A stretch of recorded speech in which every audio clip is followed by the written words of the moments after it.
Live. Good evening. Welcome to episode 10 of Words on Whiskey. And delighted that you're joining us. We have a very special friend to the show joining us. Shane Fitzharris is joining us from Invidium and Templeton Rye. Just to quickly cover the news for the week, I suppose the biggest news of the week is really that, unfortunately, Whiskey Live has been cancelled. So obviously that's terrible news. So November's event has been cancelled. We hope that we'll review back in 2021. Probably the right decision and not much alternative left. So just coming off the back of a great week with Belfast Whiskey Week, this is terrible news. And then on top of that, the pubs, unfortunately, are not going to be reopening on the 10th of August as was originally scheduled. Just finally, I think those of you that know me, I know that I'm not political in any sense, but there will be people out there, people of a younger generation that will have known nothing but peace in the island. And that is basically down to the hard work and perseverance of one great man. So, look, I'd like to dedicate this show to John Hume. Rest in peace. Condolences to his family. It's a testimony to his perseverance, his understanding of complexity, his drive, his compassion, his humanitarianism that Ireland knows peace at the moment. So, just like to remember him and dedicate the show to him. So, getting on to business, I'd like to bring in Shane. So Shane, how are you? Welcome. Thank you. It's great to be here. How are you? I'm very well, thank you. Very well. Not as suntanned as yourself. Although I'm not far away. It's a lockdown town. It's a lockdown town. It's a lockdown town, yeah. So, I mean, you are locked down. You're down in Carlow at the moment. Travel obviously restricted. And kind of maybe a good way to be home with the family for a few months. Yeah. It's like everybody else. It's traveling has been out the window obviously since about March, end of March, when all this started to become a reality. So I've been working from home here in Carlow. Lots of Zoom meetings, lots of Google Meets, lots of conference calls, like everybody else. I suppose from a family perspective. Yeah, you're right. The timing has been quite good. We've just had a new baby in March, April, and she's only finding her feet. So I've been able to spend some good quality family time. But I think my wife is ready for me to pack my bags and get on a trip. Yeah. So hopefully we'll be back on track soon. Just with the role you do have, and we'll talk about the changes that have happened there as well over the last week only. So your work does involve an awful lot of travel. Yeah, I mean, look, in our business, as everybody knows, it's a face-to-face business. It's a relationship business. The spirits business globally, it's all about relationships, and it's all about building those relationships. Whether it's in Europe or America or Asia, you have to get in front of people.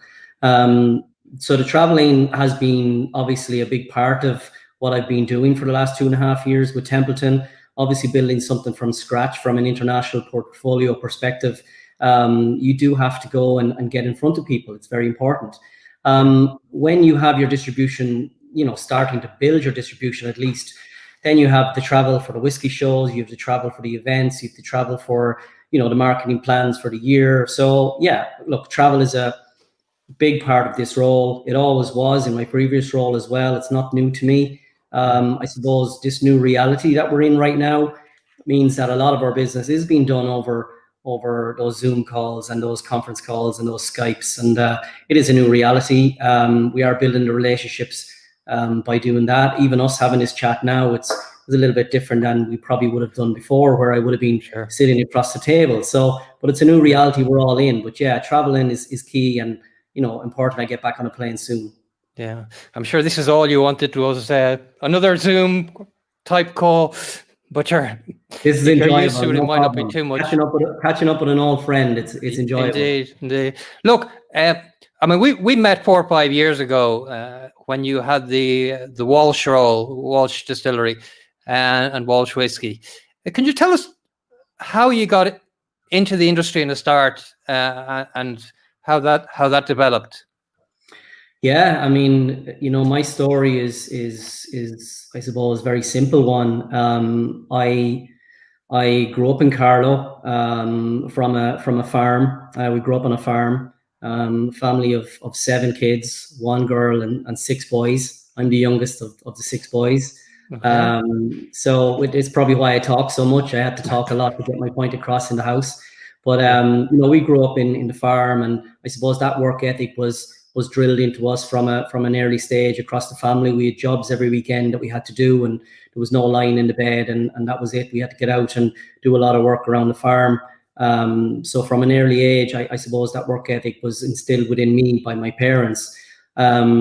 And from there, I went to school in Knockbeg College in Carlow. When I done my leaving cert, I went to Carlow IT, or RTC as it was called at the time, to do business studies. And from there, I actually started to manage bars and restaurants. One in Carlow called Tully's Bar, and then moved to Dublin to as general manager of Reynard's Bar and Nightclub, which was run by Robbie Fox. And from there, I kept in touch with Bernard. I met Bernard Walsh. I would have been serving the Irish coffees, the Hot Irishman Irish coffees, if you remember. That's how it all started back in 2000 with Bernard, 1999. He had the Irish coffee and was walking the streets of Ireland selling it. And of course, he walked into in Reynard's one day, and we started to sell the Irish coffees. And from there, me and him kept in touch. In around 2005, 2006. He basically offered me a job in the Hot Irishman company, which it was at that time. Bernard had 4 young girls at the time, and the business was expanding, and he wanted to bring in some help with him, and that's when I got on board. So that got me out of late nights, got me back to Carlow. We started to kind of knock on some doors around Ireland, and around that time was when the Irishman whiskey was introduced into the portfolio as well, in and around 2006. So very quickly, we not just had a Hot Irishman Irish coffee, but of course we had an Irishman whiskey portfolio to grasp with then. And for me at that time, my role was very much domestic focused, Ireland. Traveling the Ring of Kerry, selling Irish coffees, going bar to bar, going restaurant to restaurant with my little briefcase. And trying to do something from an Irish perspective. I suppose as I evolved within that role, and as our company evolved, and as myself and Bernard kind of evolved with it, that became international. We started to knock on some doors from an international perspective, especially with the whiskey. We wanted to go beyond the island of Ireland and get out there and get the brand out there. And from there, we built the company. We built the export market. We went from a domestic focused company to a situation where we're 95% export in over 50 international markets. And my role evolved within that. And I was there with Bernard and the team for 12 and a half years. So, starting out as, I suppose, just, walking the streets and knocking on the doors into a sales director's role, a global sales director's role, where I kind of finished up there. Yeah. I mean, that must have been a fantastic experience to take a relatively small brand and build it into a big international brand and develop new products and new sales channels.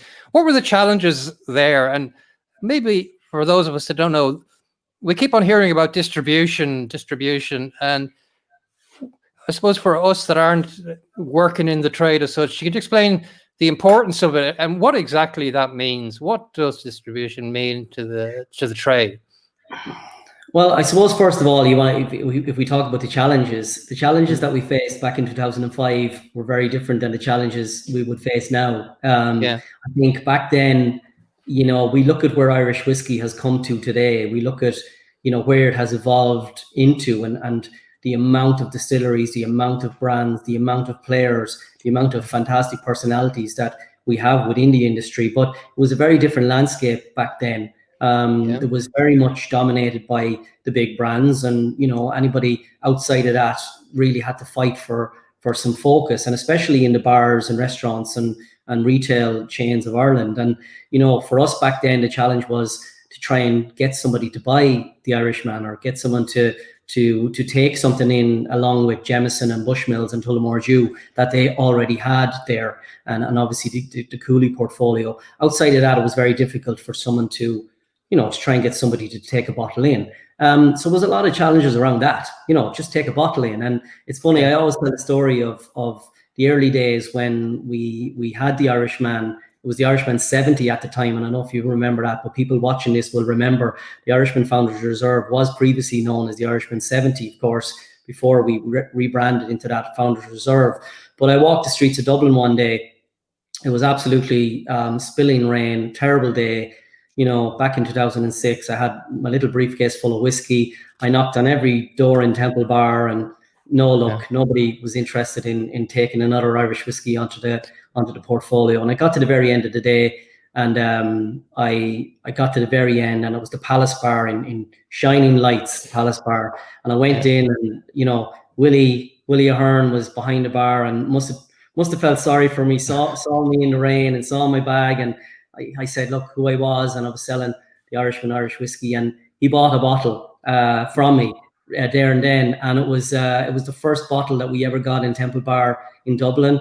And I remember ringing Bernard afterwards, and we were just so happy that we were now in Dublin, we were now in Temple Bar, we were proud of it, that was a major step forward for us. So that was the early challenges for us when we were walking the streets from a domestic focused company back in 2005, 2006. Obviously, that evolved over time. Irish whiskey evolved over time. And from a distribution standpoint, that evolved over time. For us, we moved into the international market as well, where we started to build our global footprint for the brands. And in terms of distribution, that's what I mean by distribution, is getting your brand distributed across the island of Ireland, across the UK, into France, into Germany, working with a distributor within each market, working with an exclusive distributor within each market. And then, of course, the US market, which is so important for Irish whiskey as well. It's so important for many spirits brands. Having a distributor there that was going to bring your brand to the American consumer is very important as well. Yeah, that's coincidentally enough. And actually, I was in the Palace Bar today for lunch with Tim Hurley. So Tim Hurley and Willie both say hello, by the way. So great, two great men. And we had a big toasty sandwich in there and chicken strips. So at least he's open. So some sort of semblance of normality. Yeah, Willie's a gentleman. He's done a lot for Irish whiskey, of course. There, huge amounts. An institution. The Palace Bar is absolutely fantastic. And Tim, of course, Tullamore Tim, as we all will know Tim. Me and him met a lot down through the years. So look, it's great to hear from the guys, and hopefully I'll be able to catch up with them face to face soon. Do you still keep in touch with Walsh now, where you are, and Bernard and the team?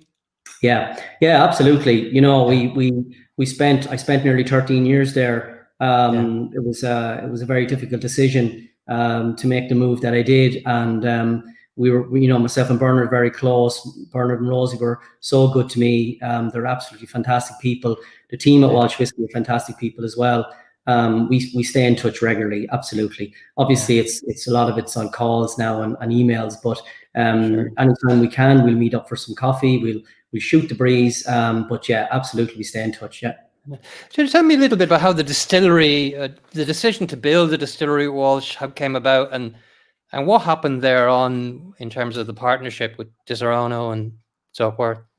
Sergius, I was gone. I left March 2018. Not sure what went on there. But in terms of the distillery, you were there for the distillery being built and opening and things like that. Yeah. That must have been a huge occasion. And yeah, look, it was something that we had been working towards a lot, for a long time, and It's a fantastic distillery.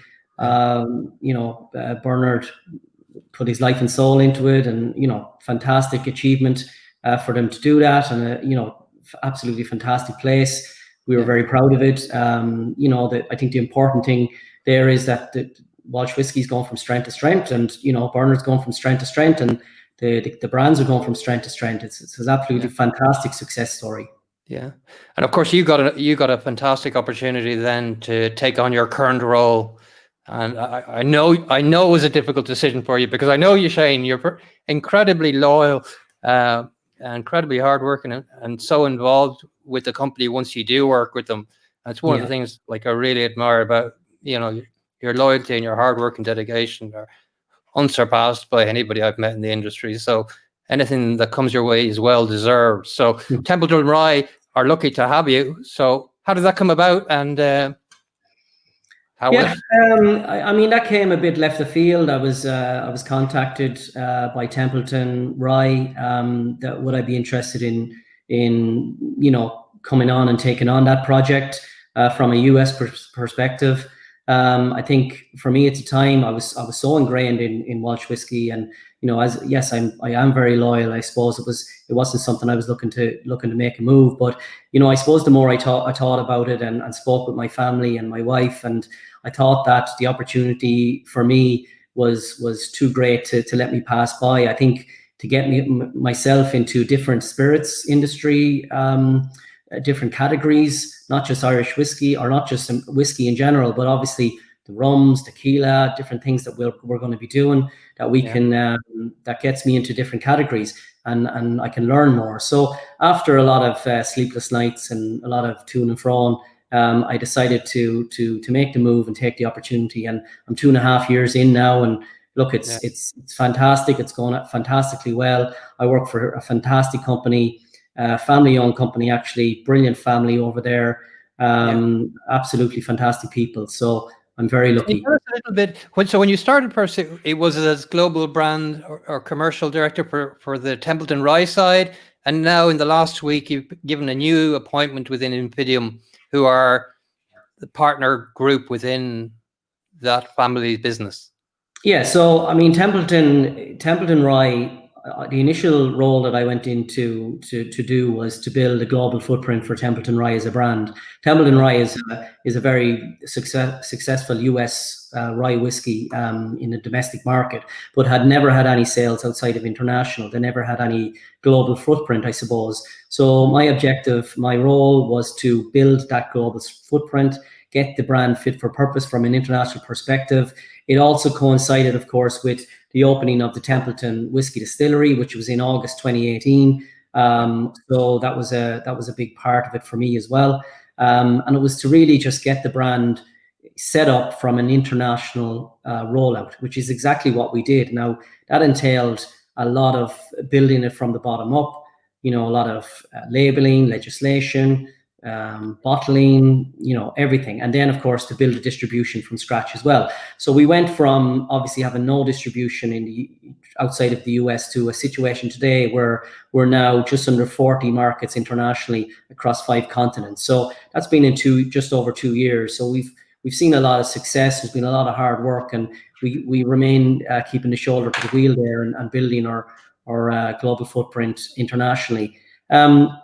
As you mentioned, Infinium is the sister company to Templeton Rye. And, as I've evolved, I suppose, within that company, I've now moved into a new role, which is with Infinium Spirits. The role with Templeton in terms of managing the global market and building that, it won't change. Of course, now it's my objective is to do the same with Infinium Spirits brands. So we'll now start to move into our rum. We have a rum called Zaya Rum, which is a fantastic rum from Trinidad and Tobago.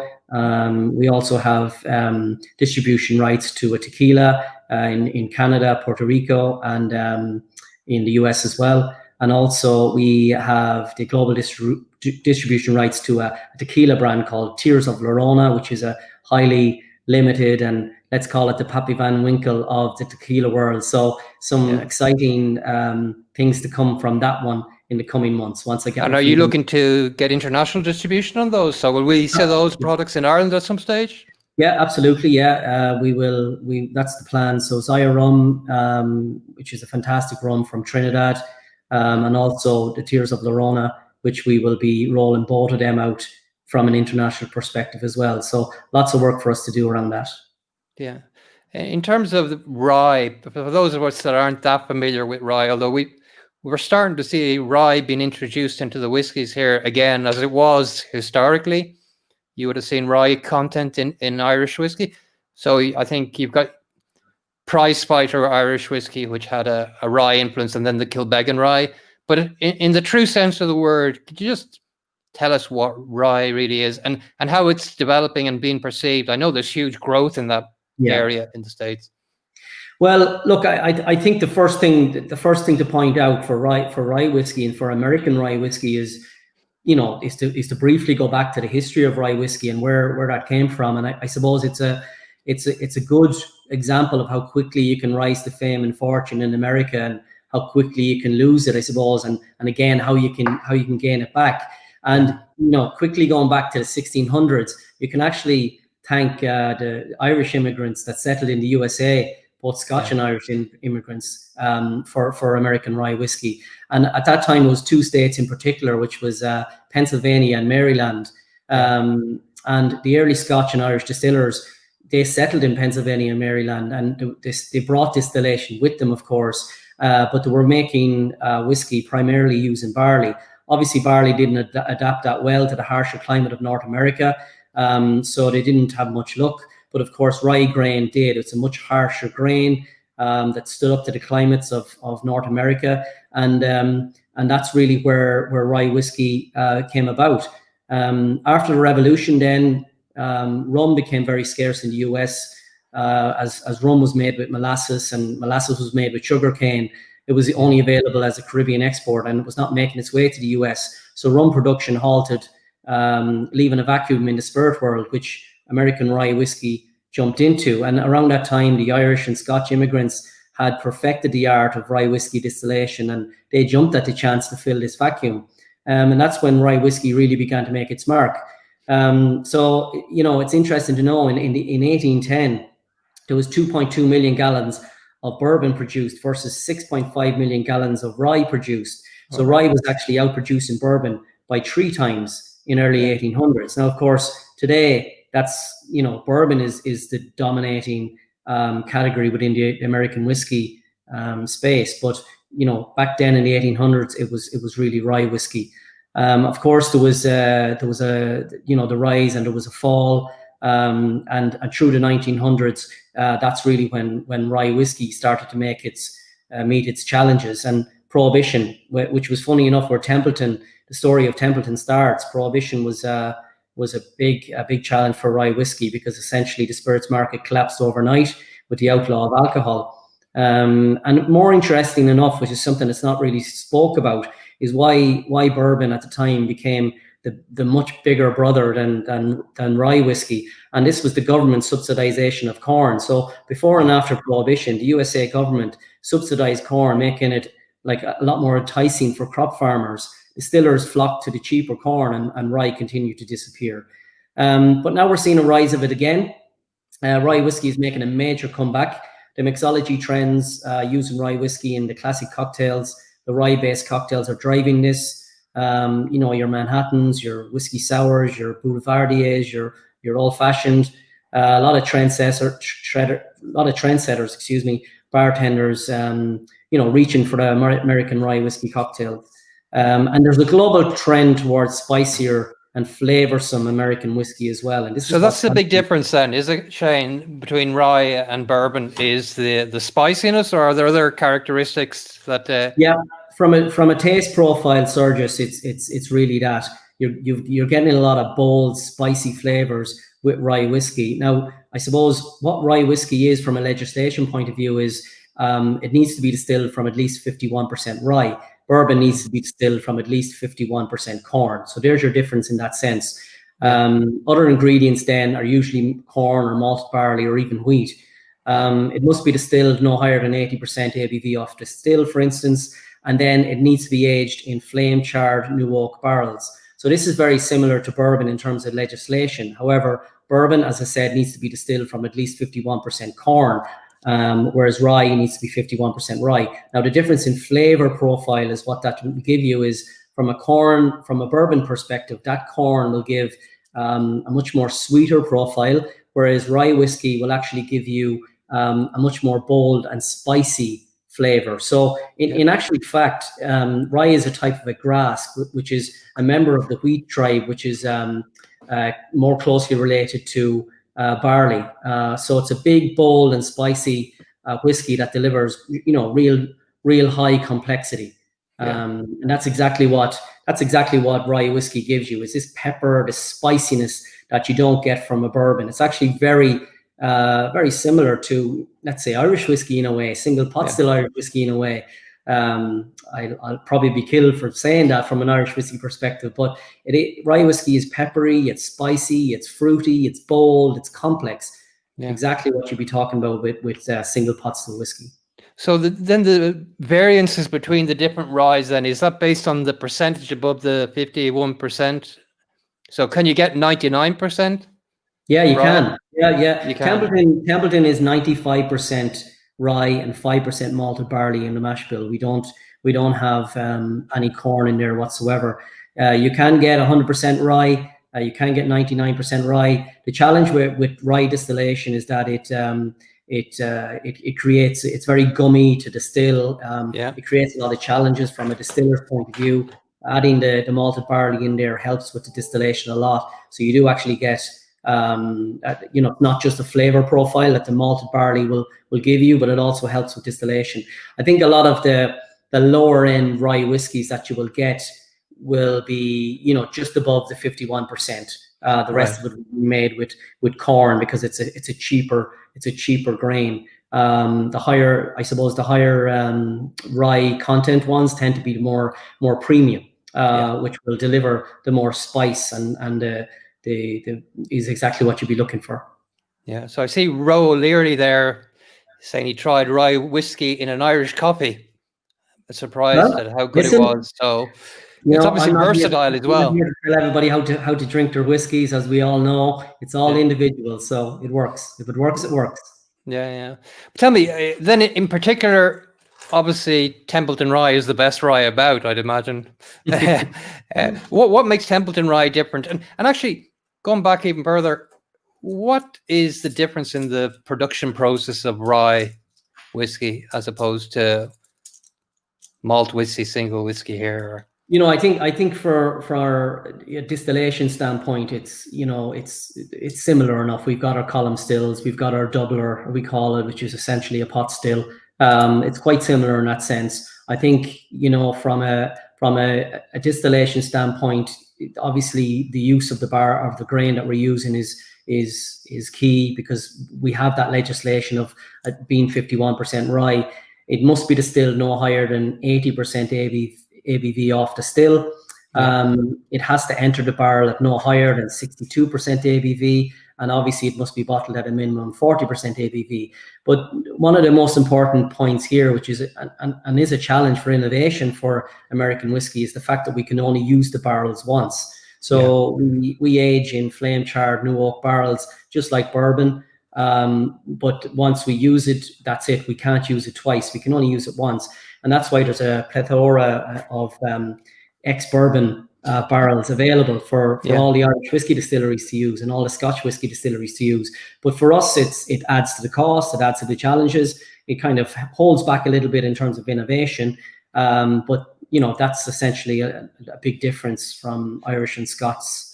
So is there an increase then on the market of rye barrels that will make their way into Scotch and Irish whiskey over the next few years? Listen, I'm knocking on some doors at the moment in terms of a couple of containers of ex-rye whiskey barrels coming over here. So you might see some familiar faces in our Irish whiskey industry coming out with an Irish whiskey finished in a rye cask soon, but I'll say no more about that.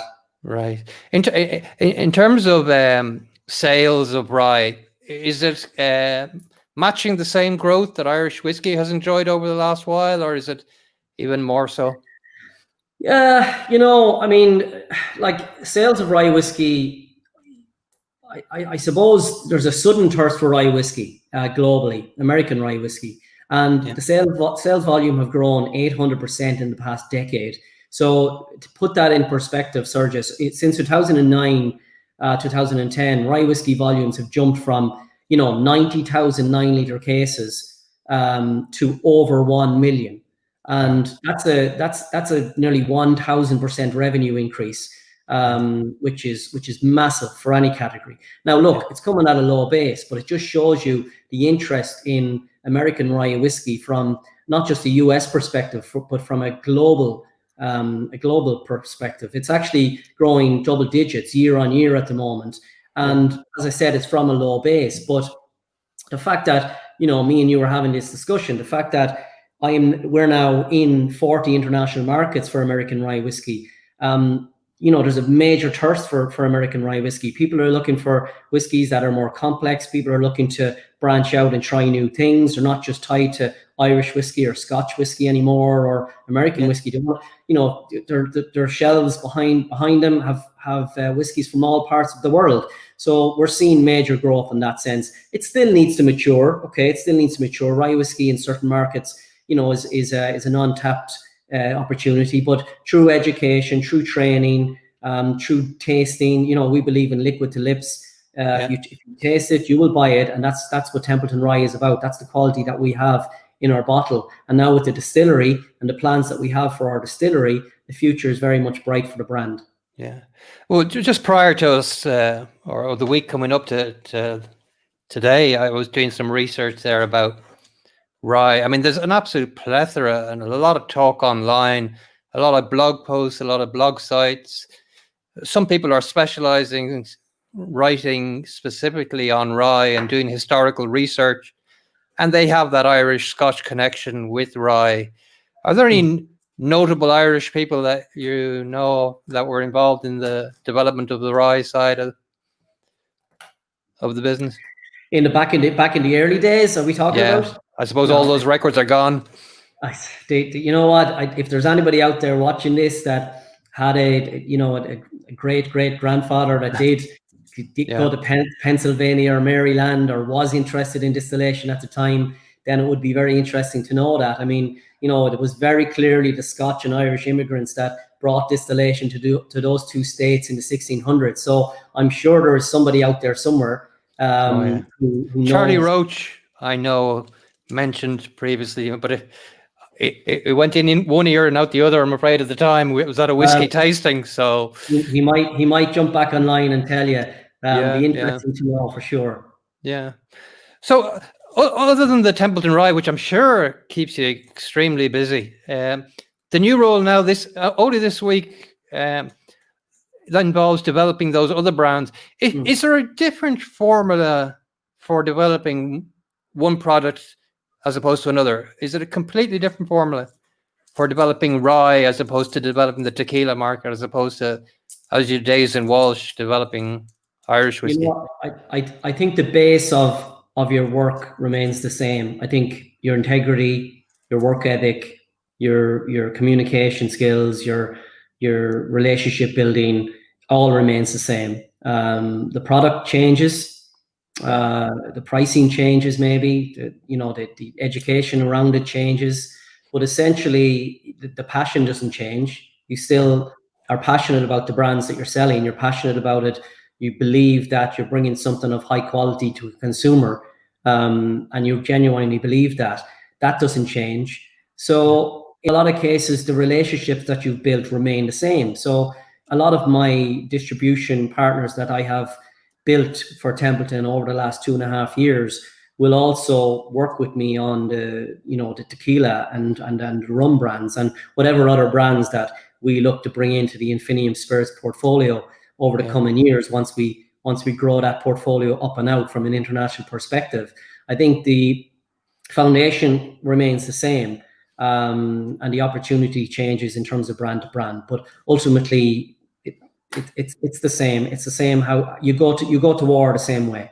Yeah, and education, of course, is a huge part of all of this in terms of getting the customer aware of what rye is. And I think you mentioned about getting the drink to the lips. That's something that involves a lot of on the road work, I imagine, as well. So do you have sales reps then on the road as well, and brand ambassadors as such going around, much like other products do, or how does that work? So right now, Templeton was a ground zero operation from an international perspective. It just didn't exist outside of the US. Fantastic success in the US, but just didn't exist outside of the US. We've had to build that from absolute scratch. Okay, so from a standing start, we've built that, as I said, to nearly 40 markets internationally. We have exclusive distributors in each market who have got teams of sales reps that are selling our brand within those markets. Now, each distributor that we secure and each distributor that we work with are very specific distributors that will, really do the best for the Templeton brand. And in some cases, not always the biggest is best. You want to work with somebody that will incubate your brand, will mind it, will build it from scratch, will do the hard work, get in front of those bartenders, get in front of the consumers, do that tasting, tell people about the brand, educate them. That's exactly what we're trying to do. We want to educate people about Templeton. And that's where our success is coming from. From a distillery perspective, of course, we opened up the Templeton distillery in 2018. And that's a game changer from us. Now, up until that point, we had been sourcing our liquid in the US, and we own about 18 to 20,000 aging casks of rye whiskey in our barrel warehouse at Templeton. But we also now are building up our own distillate as well, which we've been doing since 2018. So what we're now doing over the next, say, 3 to 5 years, or even earlier than that, we're bringing those two worlds together now, and that puts us in prime position for us to lead the rye category globally, because we're able to release aged rye whiskies. We're able to innovate with our new distillate. We're able to innovate with our distillery itself. We have a fantastic distillery, 3 million bottle capacity per year. We have a 54,000 square foot maturation warehouse that holds 50,000 barrels. We have a visitor center. We have a museum. We have a state-of-the-art bottling line. It's just a fantastic distillery down in Templeton, Iowa, which is a fantastic town in the Midwest of the US, with only 362 people that live there. Most of them work in the distillery. It's just a phenomenal place. So the future is very bright. In terms of innovation, we've already started to introduce innovation into the portfolio. We have introduced a barrel finish series where I've done a maple cask finish, which is Templeton finished in ex-maple syrup barrels. I've following that up now with Caribbean rum cask finish that I'll be releasing in next month as well into the US market and global markets. And we've also done a barrel strength, which is where we select the best barrels every year from our aging warehouse. We marry them together and create our barrel strength on a yearly basis. So we're bringing innovation into the mix as well.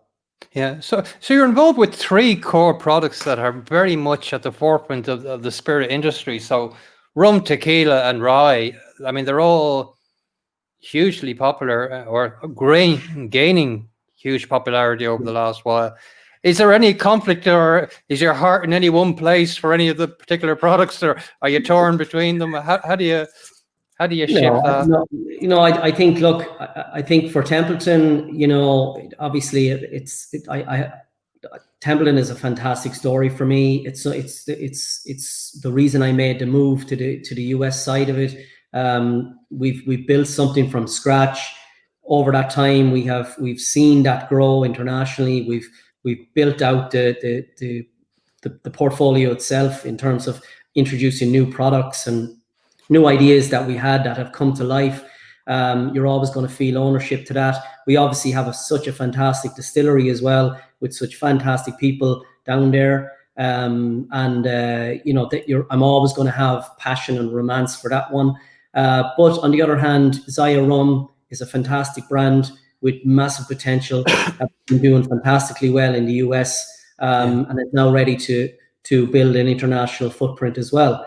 It's very interesting from a rum perspective in terms of the legislation around that, and where we're getting the rum and how we're getting the rum and what we can do and how we can introduce more into the portfolio and do something a little bit different. We're already having those conversations now as well. From a tequila standpoint, we don't own that brand, but we do own the distribution rights for it in US and Canada and Puerto Rico. And obviously that's going to come under my remit as well, from a Canada and Puerto Rico standpoint. So there's a lots to do around that as well. So on top of that, Infinium Spirits International, we are going to be, increasing our portfolio as well from an international perspective, and look to bring in different brands that will allow us to develop our international portfolio further. But as you said, that appointment has only been made last week. It's hot off the press. It's actually not even hot off the press. So the contract is signed, though, is it? Sorry? The contract has been signed. Oh yeah, no, definitely. Well, that's okay. Yeah. That's the main thing. There's a question here from you. Obviously, I believe you know Dave Cummins. I do. So he's asking, is Templeton going to do an American single malt or anything like that? Yeah, so the Templeton Distillery has the capability of producing all styles of American whiskey under one roof. So what we've actually been distilling full steam ahead for the last year is bourbon. We want to get the bourbon into the portfolio as quick as possible. We see a major opportunity for that. What we're doing right now is bourbon and rye, and we're going back and forth between the distillation of the two of them. Having said that, we will be doing all styles of American whiskey over time. We can do them, and we will be doing them. There'll be, from an innovation standpoint, we might do a limited run of a single malt to start with and see where that takes us. We'll definitely be focusing on bourbon and rye as our core products. However, we will be doing American single malts, Dave. And just a message to Dave. I hope the cows are going well. I hope the bullocks are making money. Yeah, he's keeping busy, I'm sure. Actually, we were talking to Mark Gillespie a couple of weeks ago, and we were talking about malt whiskey actually being one of the new trends in the States as well, along with rye. So he was saying, rum, rye, and American whiskey seem to be making huge inroads. But are these long-term trends, or are they flash in the pans? I suppose you could argue the same with Irish whiskey as well. Are they here to stay? Well, I think they're long-term. They're here to stay. I think it's very cyclical in terms of how whiskey works. And if we talk about, back as I said, in the 1800s, rye whiskey was outproducing bourbon by 3 times, and it's come the whole way full circle since. Now we've a long way to go to overtake bourbon. I mean, bourbon, I think 29 million 9-liter cases in the US versus 1.2 million 9-liter cases of rye whiskey. So there's a lot to go. But people's palates are changing. People want to try new things. The internet is helping people in terms of education, and they want to try different things. I think from an American single malt standpoint, very interesting. Definitely something we'll be looking at. Definitely something we will be doing. We've already had those conversations already in terms of what we want to do. It won't be the biggest part of our portfolio from a Templeton perspective, but it'll definitely be something we'll be looking to introduce. We've also introduced a corn whiskey at the distillery. So Templeton 10-year-old corn, which so like a single grain, then, is it? It's funny enough. It's an interesting one because the only difference between corn whiskey and bourbon is that we've aged this in barrels that once contained Templeton Rye. So it wasn't new make, or it wasn't a new virgin oak barrel. So that's why we can't call it bourbon. That's why it's a corn whiskey. But essentially, you do get a lot of that flavor profile. So we produce 6,000 bottles of 10-year-old corn whiskey, Templeton corn whiskey, that's only available at the distillery. 56% ABV. It's a fantastic whiskey as well. We'll be doing a lot of innovating over the coming years, and I'm trying to bring that, I suppose, Irish mentality around innovating, and the finishes that we're doing, the cask finishes, the barrel strengths, the limited edition, and bringing that to the Templeton portfolio, which is exactly what we've done. Yeah, there's a question here from Ro O'Leary. I know a couple of places you can get this, but what are the current shops in Ireland to buy the Templeton Rye range? Okay, well, obviously the key ones are Celtic whiskey shops. So our friend Ali and the team would look after you, and El Mulligan, a grocer as well, would look after you. Down in the southeast here, we have Carpenter's Bar, or Carpenter's off license here in Carlow, and in general we have Coleman's beverages that distribute for us across Ireland. So that's who are distributing us. So it's as I said, it's Ireland is a good market for us. It's not the lead market for rye whiskey, and why should it? It's an Irish whiskey market, but we're doing quite well. There's a lot of interest in it. We were obviously at Whiskey Live for the last 2 years, introducing the brand there, and met a lot of old friends and a lot of good people that tried and tasted it. And there's a lot of interest around it, and it's something that we're only going to see grow. I think from an interesting point is to make as well, Templeton, the back label of Templeton, every single bottle sold, several hundred mil bottle of Templeton sold around the whole world, has got an Irish address on the back of it. So that's something you won't get from any other American rye whiskey in Ireland. And the reasoning behind that? Well, I've set up the Templeton Rye headquarters, international headquarters here in Carlow. So every bottle of label is on the back of it has Templeton Rye Spirits, Carlow, Ireland. Right. Which is your biggest market, actually? What's your biggest target market outside America? So outside of the US, Asia is a big market for us. So obviously we've got Japan, which is doing very well. It's our biggest market outside of the US. Then we have Germany, which is number 2. Germany is a big rye whiskey, big American whiskey market. Number 3, Australia is very big and doing very well for us too. South Korea, Taiwan, India is doing fantastic for us as well, and Canada. So they're the really, I suppose, the top 5 markets that we currently have. And then we have a long tail of markets like in Europe that we're only starting out in, where we've just got our first orders in, where we're, the likes of Belarus, the likes of Kazakhstan, that where are really just stepping up to the plate in terms of interest in whiskey. So we're starting to see a lot of interest there. Obviously, we have Russia doing well. We have Ukraine doing well. France is doing very well. Austria is doing very well. And there's a long tail of them as well. Again, we're in the very, I suppose, early days of our distribution, 2 years into a global road of the brand. But, as I said, Asia is quite strong. Yeah. A question here from Mick McGuire. Any temptation or plans to release an Ireland only limited edition or even a finish in an Irish whiskey cask? You probably can't say yet. I can't really tell you any. I can't really. There is ideas in there. There is connections. There is some conversations happening. There'll be people looking at this will know. Will be in the know. But let's just watch this space. I suppose watch this space. So, I mean, there is as much development in the rye space as there is in the Irish whiskey space, I suppose. Is there? Even more so, Sergius, because the American whiskey market is very much about volume and less about always about innovation. Irish whiskey tends to be, a lot of innovation with Irish whiskey. You look at a lot of the brands that are out there at the moment, some fantastic finishes, some fantastic unique points of difference with a lot of Irish whiskies.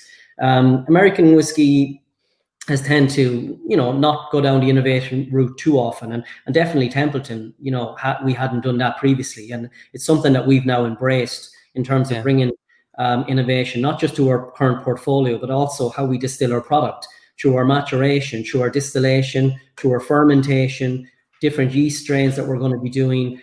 I mean, we're bringing it all to the table in terms of innovation, and that's really what's going to drive this brand over the next 5 to 10 years. So innovation is another area where you'd be looking at then, is it? Yeah. Absolutely. Yeah. Tell me, just as I was going to say as an employee, what's the key differences and what have you found really different about working for an American company as opposed to working for an Irish company? I've been lucky. I've been lucky in terms of who I've worked with. I worked for a family-run company with Bernard and Rosemary, which I was very lucky to do so. And, we were allowed to grow with that company and allowed to evolve with it. And there was a lot of trust put in me, which I appreciate and always will appreciate it. And the interesting thing is Templeton is the exact same. There's the family-run company that I work with over there, the Underwood family. They're fantastic people. and it's very entrepreneurial. It's very, very similar. It's very, very similar. There's no difference in terms of how, it's being ran and how it's being perceived in terms of how I do my work. There's a lot of trust. There's a lot of communication is fantastic. And, they're just good people. I've been very lucky to work for two fantastic families within this industry. I've never worked for a massive corporation like a Diageo or a Pernod Ricard in that sense, so I can't speak for that. But what I have done is worked for two fantastic families, and it's very, very similar in terms of how we run our business. I'm sure they consider themselves very lucky to be working with you, Shane. So, Wow. Well, I mean, how's life changed on a personal basis? Obviously, time is much more precious, I imagine, with all this travel that you're doing. Or do you find that you're doing more or less travel now than you were before? I mean, initially, obviously, with COVID impact, I'm home, so the traveling is, obviously. But COVID aside, I was traveling every week. So you had to, get out there. You had to get in front of someone and tell them about the opportunity of Templeton. Show them the distillery. Show them the plans for the future. Talk about Rye Whiskey. Talk about what's going to happen over the next 5 years. Give them that, longer view of what this can become. And I suppose one of the questions earlier on you said is, what is the challenges? Well, one of the challenges here is that it's not just about Rye Whiskey. Templeton is going to become much more than that. It's going to become a much broader portfolio from an American whiskey perspective. And for an exclusive distributor that in any international market, I will be able to offer them all styles of American whiskey under the one portfolio within 24 months. And that's plus the tequila, plus the rum, I suppose, as well. Yeah, plus the tequila in certain markets where we have the distribution, but plus a rum, plus maybe other things that we're bringing into the mix as well.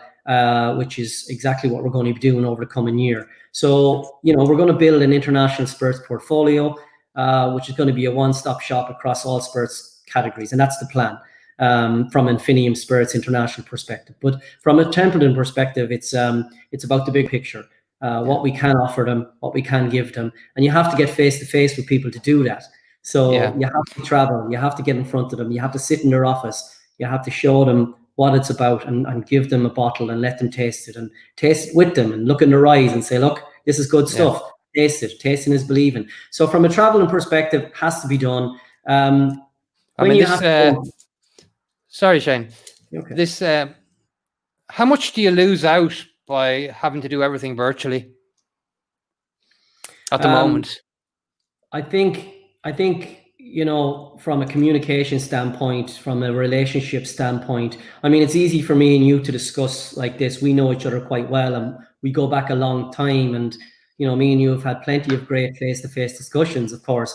But if you're meeting someone new, a new distributor in, let's say, Russia, for instance, and you want to get out there and sell your brand. I mean, we're in the sales business. So you want to get face-to-face with people. You can't really get that across from a Zoom call or a Google Meets call. You can't really do that. Outside of the meeting you have with your Russian distributor, you still have, you might go for coffee, or you might, spend a bit of time at lunch with them, or you might get to know them and, their family and a little bit about them, and, have an interest in people. And that's essentially what we're trying to do here. We're selling to people. It's a people business that we're in. Is that your secret, Shane? Is that my secret? Well, in terms of one of the big things behind your success is that you are a very people person. Is that a very key part of your success in terms of, I mean, I very much look on you, Shane, as local boy done good. It's gone to the States and hit the big time, but it's not through chance and not, as I said, undeserved, but is the ability to deal with people the biggest asset that you have? Yeah, look, listen, I've been very lucky. I've been very lucky to work for fantastic companies. I owe a lot to Bernard Walsh. I owe a lot to Rosemary Walsh in terms of the chance that they gave me. And then I owe a lot to the team at Templeton for where I am right now, and now Infinium Spirits in terms of where I'm going to. So I've been very lucky. But I mean, relationships are key. and it's a people business, and you buy from people, and you buy from people that you like, you buy from people that are genuine. And I think that's key. I think it's absolutely key. I don't think there's any way around that. I think our business will always need that, and no matter what level you're at. Whether you're standing in the ploughing match where I was selling back in 2006, or the Tullamore show, or the Christmas craft fair in the RDS, or Whiskey Live Dublin. It doesn't matter. You're meeting people, you're selling to people, you're talking to people. It's just doing it at different levels, and I suppose that's what I try to do. You know, it's the one thing I've learned. I have to say, it's a really interesting thing. The one thing I've learned doing the podcast, doing the show, is the amount of attribution people give to their luck. You know, saying they've been lucky. And you know, I had John Teeling on saying he was a very lucky man. I had Mark Gillespie saying he was very lucky. And all the very successful people, they attribute a lot to luck, or they're very modest, and they, you know, it's not possible that everybody's that lucky, you know. So it's just a common trait I've noticed around people that have been successful in what they're doing, is that they do attribute a lot to luck. But I think luck plays a certain part. But I know you're a hard worker, Shane. So I think luck and timing is good. Luck and timing is great. I mean, yes. I mean, I suppose the fact that Irish whiskey has been growing hugely, and rye now growing hugely, and the other products is great. What are your next plans, Shane? Well, with the new role, it's getting my feet under the table with Infinium Spirits. It's transitioning into that role now and taking on those other responsibilities for the other spirits in the portfolio, bringing that internationally, setting the platform up to do that, looking to see how we can improve our portfolio with Infinium Spirits. What do we need to add to that from an international perspective? How do we develop our distribution globally? And that's really the next steps for me. It's been a busy couple of weeks since I've made that move. It's only a week ago since we kind of announced that position internally to the team. I think this is the first time I've actually spoke about it, to be honest to you. Okay. So it's been an interesting couple of weeks. It's something I've known that's going to happen over the last couple of weeks. Of course, I've known it, and I've been able to get my feet under the table. But a lot of work going on around that, and planning out the next couple of years for Infinium Spirits International. Are you starting to see any sense of recovery in this COVID market, or are we still at the same level?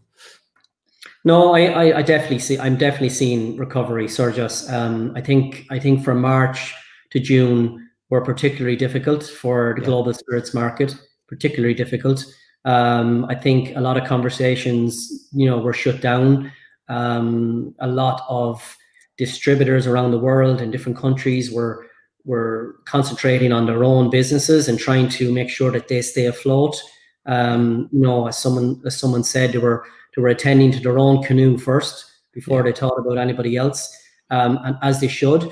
And for during that time, it was all about supporting them. It wasn't really about talking about how the brand was doing, or what could we do, or how would we do for the next year, or what's the strategic plan. It was about supporting them and their families behind their companies, and making sure that you offer that support.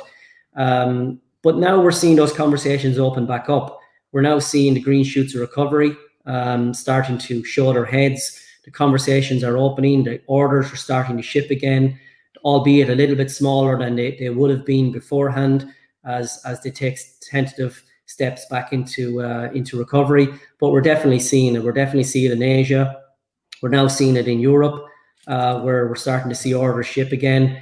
America, funny enough, we're seeing growth there through the retail side of it, and then in Canada we're seeing some growth as well. So you're definitely seeing things move in the right direction, and I can only hope it continues. But certain markets then are struggling. South Africa, for instance, alcohol is completely banned altogether. Yeah.